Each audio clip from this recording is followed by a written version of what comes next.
Buku Surga karya hamba Tuhan Luisa Picaretta. Volume 1, bagian 7. Mengenai komuni, aku tidak ingin kalian menyiksa diri sendiri karena kalian tidak mampu berada di sana. Ketahuilah bahwa ini adalah bayangan dari penderitaan yang aku derita di Getsemani. Apa yang akan terjadi ketika aku membuat kalian ikut merasakan cambukan, duri, dan paku? Pikiran akan penderitaan yang lebih besar akan membuat kalian menanggung penderitaan yang lebih kecil dengan lebih berani. Jadi, ketika selama komuni kalian mendapati diri kalian sendirian, menderita kesakitan, pikirkanlah bahwa aku menginginkan sedikit kebersamaan kalian dalam penderitaanku di Taman Getsemani. Karena itu, dekatkanlah diri kalian kepadaku dan bandingkanlah penderitaan kalian dengan penderitaanku. Lihatlah, kalian sendirian dan terpisah dariku, dan aku pun sendirian, ditinggalkan oleh sahabat-sahabatku yang paling setia yang ada di sana. Tertidur. Ditinggalkan sendirian bahkan oleh Bapa ilahiku. Dan kemudian, di tengah-tengah penderitaan yang paling pahit, dikelilingi oleh ular berbisa, anjing gila, yang merupakan dosa-dosa manusia. Di antaranya, dosa kalian pun turut berperan, sehingga mereka seolah ingin melahapku hidup-hidup. Hatiku begitu tercekat, sampai-sampai aku merasa seperti sedang ditekan. Bahkan sampai-sampai aku berkeringat darah. Katakan padaku, kapan kau sampai menderita begitu hebat? Oleh karena itu, ketika kamu mendapati dirimu terpisah dariku, menderita, tanpa penghiburan, dipenuhi kesedihan, kekhawatiran, dan rasa sakit, mendekatlah kepadaku. Keringkan darahku dariku. Persembahkan rasa sakit itu kepadaku sebagai penghiburan atas penderitaanku yang paling pahit. Dengan melakukan itu, kamu akan menemukan jalan untuk dapat tetap bersamaku setelah komuni.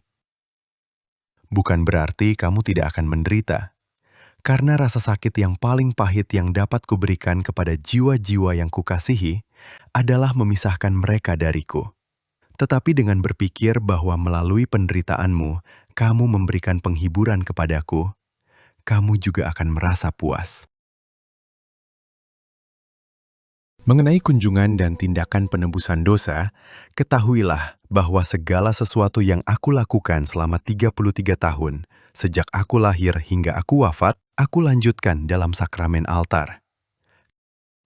Karena itu, aku ingin kalian mengunjungiku 33 kali sehari, menghormati tahun-tahunku, dan juga bersatu denganku dalam sakramen dengan niatku sendiri, yaitu penebusan dosa, penyembahan. Kalian akan melakukan ini setiap saat. Dengan pikiran pertama di pagi hari, datanglah ke tabernakel tempat aku hadir karena kasih kepada kalian, dan kunjungi aku. Dan juga dengan pikiran terakhir di malam hari, saat kalian tidur di malam hari. Sebelum dan sesudah makan. Di awal setiap tindakan kalian. Saat berjalan, bekerja. Saat ia mengatakan ini kepadaku, aku merasa bingung, tidak tahu apakah aku mampu melakukannya. Dan aku berkata kepadanya, Tuhan, aku mohon kepadamu untuk menyertai aku sampai aku terbiasa melakukannya. Karena aku tahu bahwa bersamamu aku dapat melakukan segala sesuatu, tetapi tanpamu, apa yang dapat kulakukan? Dan ia dengan penuh kasih sayang menambahkan, Ya. Aku akan memenuhi keinginanmu. Kapan aku pernah mengecewakanmu? Aku menginginkan kebaikanmu. Apapun yang kau inginkan, aku akan memberikannya kepadamu. dan memang demikianlah yang ia lakukan. Setelah beberapa waktu, kadang bersamanya dan kadang terpisah darinya, suatu hari, setelah komuni, saya merasa lebih dekat dan bersatu dengannya. Ia mengajukan berbagai pertanyaan kepada saya, misalnya, Apakah saya mengasihinya? Apakah saya siap melakukan apa yang ia inginkan? Bahkan pengorbanan hidup saya demi kasih kepadanya. Ia juga berkata kepada saya, Dan kamu, katakan kepadaku apa yang kamu inginkan. Jika kamu siap melakukan apa yang aku inginkan, aku pun akan melakukan apa yang kamu inginkan. saya merasa bingung. Saya tidak mengerti caranya, cara bertindaknya. Tetapi seiring waktu, saya mengerti bahwa cara bertindak itu adalah ketika ia ingin mempersiapkan jiwa untuk menghadapi salib-salib.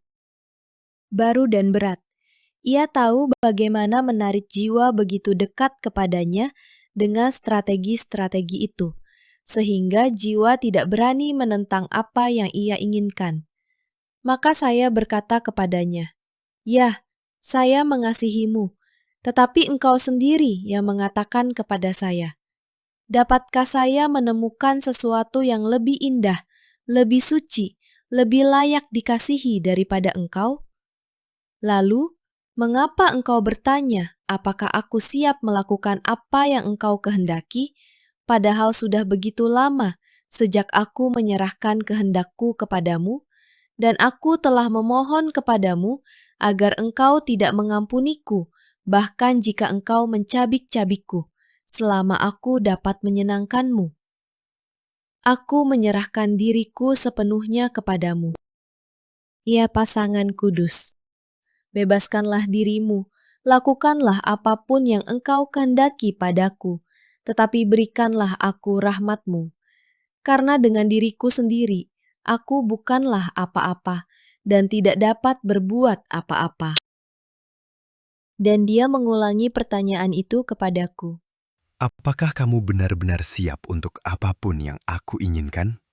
Aku merasa semakin bingung, hancur, dan aku berkata, "Ya, aku siap," tetapi hampir gemetar.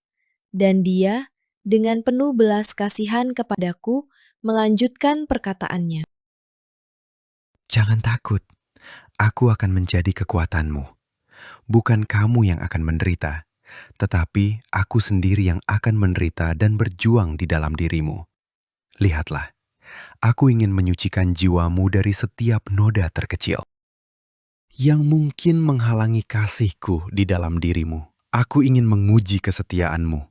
Tetapi bagaimana aku dapat melihat apakah ini benar selain dengan menempatkanmu di tengah-tengah pertempuran? Ketahuilah bahwa aku ingin menempatkanmu di tengah-tengah setan.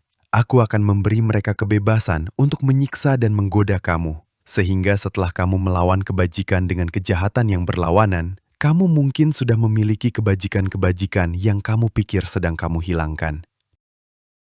Dan kemudian, jiwamu yang telah disucikan, diperindah, diperkaya, akan seperti seorang raja yang kembali dengan kemenangan dari perang yang paling sengit, yang sementara dia mengira akan kehilangan apa yang dimilikinya, kembali lebih mulia dan dipenuhi dengan kekayaan yang sangat besar. Kemudian aku akan datang, aku akan berdiam di dalam dirimu, dan kita akan selalu bersama. Memang benar bahwa keadaanmu akan menyakitkan. Setan-setan tidak akan lagi memberimu kedamaian, baik siang maupun malam. Mereka akan selalu melancarkan perang yang sangat sengit terhadapmu. Tetapi engkau selalu tetaplah fokus pada apa yang ingin aku jadikan dirimu, yaitu menjadikanmu serupa denganku. Dan pada kenyataan bahwa engkau tidak akan dapat mencapai hal ini kecuali melalui banyak dan besar kesengsaraan. Dengan cara ini, engkau akan memiliki lebih banyak keberanian untuk menanggung rasa sakit.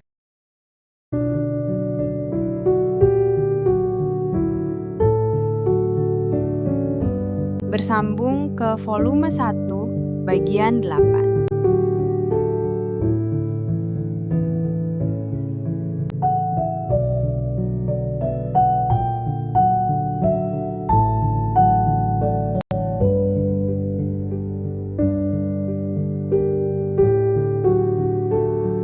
Terima kasih. Kami menghargai waktu dan perhatian Anda.